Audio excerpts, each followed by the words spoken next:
Pero claro, lo dijo el tribunal a toro pasado y después ya no hizo lo que desde mi punto de vista pudo haber hecho, que la ley le permitía, que era rectificar lo que el IFE no había hecho, ya bajo la supervisión del propio tribunal. Creo que habían elementos legales para ello, pero el tribunal decidió interpretarlo por otro lado. En ese caso, en el caso de actas que tenían por lo menos una inconsistencia aritmética, era el 64% del total, y el IFE abrió cerca del 3%, ¿no?, en los cómputos distritales. Bueno, ahora con la nueva reforma ya se incorporó y se nos dijo, cuando ocurrió la reforma del COFIPA en 2007, ya se resolvió lo del voto por voto, ya no va a ser un problema, ya va a haber el recuento cuando haya un resultado estrecho, como ya en el artículo que ya nos leyó Marco Baños. El problema que yo veo ahí es que esta disposición de abrir todos los paquetes cuando haya una diferencia menor al 1% entre primero y segundo lugar, y a solicitud de quien quede en segundo lugar, es a nivel de distritos, cuando el presidente se nombra en la demarcación nacional. ¿De qué sirve abrir algunos cuantos distritos que estén en esta circunstancia si la diferencia entre primero y segundo lugar sea menor al 1% a nivel nacional? Ahí es donde entra la duda. De tal manera que esta ley está hecha para dos sistemas distintos. Si el presidente se eligiera a partir del mayor número de distritos ganados por el candidato referido, es decir, quien gane mayoría de votos en un distrito gana el distrito, y quien gane el mayor número de distritos gana la presidencia al estilo gringo, esta ley estaría perfectamente bien hecha. Pero resulta que no es así.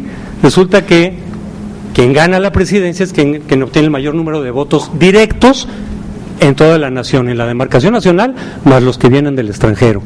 Entonces, con esta disposición no se va a arreglar nada. Aplicando la ley a las circunstancias del 2006, se hubieran abierto solamente 3 distritos de los 300, porque solamente 8 estaban en la circunstancia en la cual la diferencia entre primero y segundo era del 1%, menor al 1%. Pero de esos solamente en 3, quien quedaba en segundo lugar a nivel nacional, también lo quedaba en esos distritos, de tal manera que solamente él hubiera podido solicitar el recuento en esos distritos. 3 distritos abiertos y recontados totalmente de 300. ¿Eso va a resolver la incertidumbre? Desde luego que no. Si se quiere realmente dar transparencia y certeza, que desde mi punto de vista no hubo por esta razón en el 2006, en el 2012, en una circunstancia semejante, un empate con menos del 1% entre primero y segundo lugar, aquí la reforma tendría que ser que en todos los distritos, en los 300, se abran los paquetes, o sea, sí se tarden 47 horas o 74, las que dijiste, sí se puede en todo caso, ¿no? El año pasado se abrieron varios distritos por otros motivos, pero se pudo. En estricta lógica esto, es decir, si de veras se quiere tener la certeza, se quiere tener la mayor transparencia posible, para que entonces sí no haya ninguna duda de que quien ganó por 0.5% efectivamente ganó, efectivamente es el reflejo de la voluntad ciudadana, tendría que modificarse este artículo y decir, si estamos en esa circunstancia, en todos los consejos distritales se abre todo. O bien, y si no, que se quite esta disposición, no tiene sentido abrir 3 o 4 distritos, ¿no? Hay otra posibilidad en la propia ley, que es la siguiente: dice que se puede realizar el nuevo escrutinio y cómputo, de nuevo, cuando existan errores o inconsistencias evidentes en los distintos elementos de las actas que no coinciden, ahora sí ya no de oficio, por la nueva ley, sino salvo que alguien lo solicite, y que se pueda quizá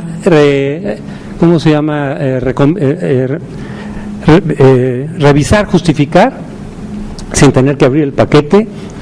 Ahí sí estoy de acuerdo con él. A lo mejor a satisfacción de quien lo solicita puede haber muchas discusiones. Pues entonces a lo mejor que se haga de oficio, que cuando haya, ¿sí?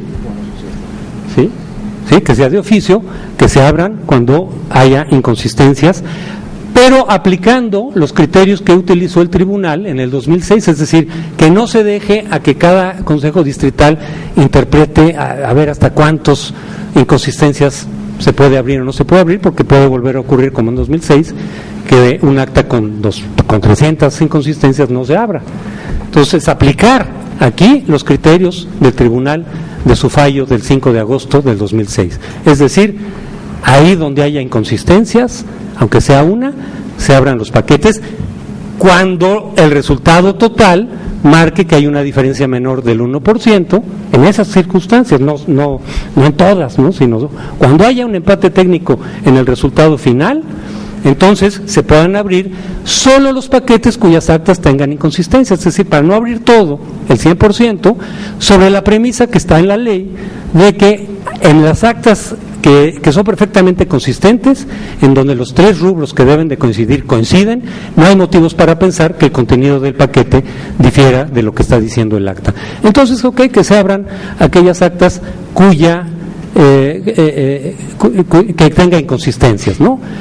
Que para el caso del 2006, repito, sería solamente es mucho, 64%, pero ya no es el 100%. Entonces, creo que la ley tendría que fijarlo, una de dos: o cambiarlo de los distritos y decir a nivel nacional se tienen que abrir todos los paquetes cuando haya diferencia menor al 1% entre primero y segundo lugar, o bien decir que en cada consejo distrital, bajo esa misma circunstancia, se abran los paquetes cuyas actas tengan inconsistencias, a menos que se puedan resolver por fuera, porque sí hay maneras a veces de resolverlo por fuera. Por ejemplo, cuando sobran votos en una casilla y en la contigua faltan exactamente los mismos votos, no tienes que abrir los paquetes. Aquí faltan 50, aquí sobran 50, la gente se equivocó en la contigua, cualquiera lo puede entender, no tienes que abrir el paquete, queda justificado y resuelta la inconsistencia. Pero aquellas en las cuales no se pueda justificar a simple vista, pues abrir los paquetes, ya no el 100%, solo aquellos que tengan inconsistencias. Incluso yo podría decir, pues el 5% de inconsistencias, es decir, no 5%, 5, 10 inconsistencias a lo mejor, para que no sean con una, aunque ese fue el criterio del tribunal para el 2006. Y con lo cual se hubiera resuelto totalmente cualquier duda de certeza respecto de, en realidad, a quién marcaba la votación como ganador. Bueno, otra cuestión más. En la parte donde dice lo de los votos nulos, ¿a qué se debió que se incluyó eso? Que ahí donde los votos nulos superen la diferencia entre primero y segundo lugar, se abran los paquetes.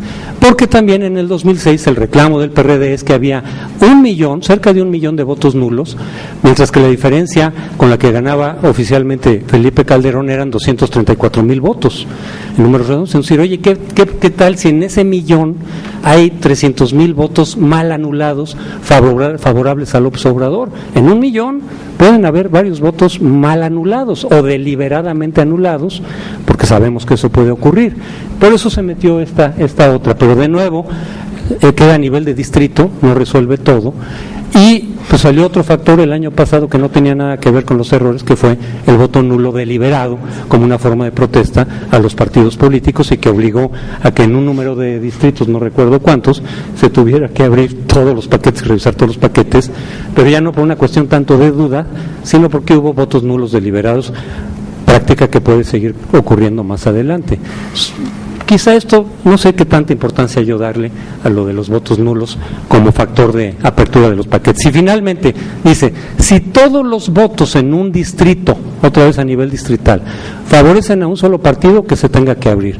Bueno, ¿y qué pasa si hay 1,000 votos en favor de un partido y 1 en favor de otro distinto? Pues ya no se abre, pero de todas maneras ya está muy raro, porque no estamos hablando de una casilla, que en sí mismo las casillas zapato pues son sospechosas, es todo un distrito. En un distrito, para que se tenga que recontar por este motivo, tienen que ser todos los votos en favor de un partido.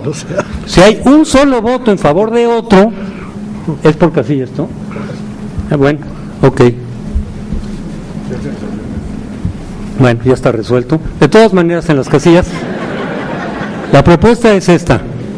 De todas maneras, en las casillas, quizá con el 90%, es decir, de todas maneras el 90% en favor de un solo partido puede ser bastante sospechoso. Puede ocurrir, pero puede ser bastante sospechoso. Terminaría con una última cuestión que quizá no está tan directamente vinculada, pero sí, de alguna forma, que es la nulidad. La nulidad de la elección total, que de la que se habló también en 2006. En la nulidad,